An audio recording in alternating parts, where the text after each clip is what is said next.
Good afternoon, Adam.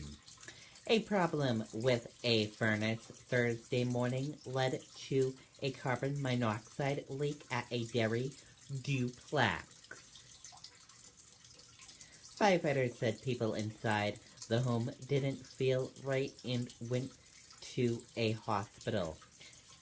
Investigators found elevated levels of carbon monoxide inside the home.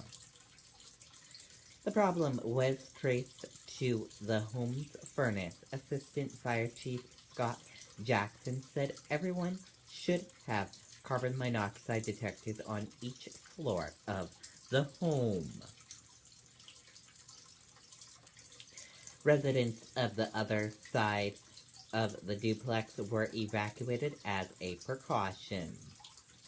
Reporting live here outside the Derry Fire Department, I'm Riley King for WMUR News 9.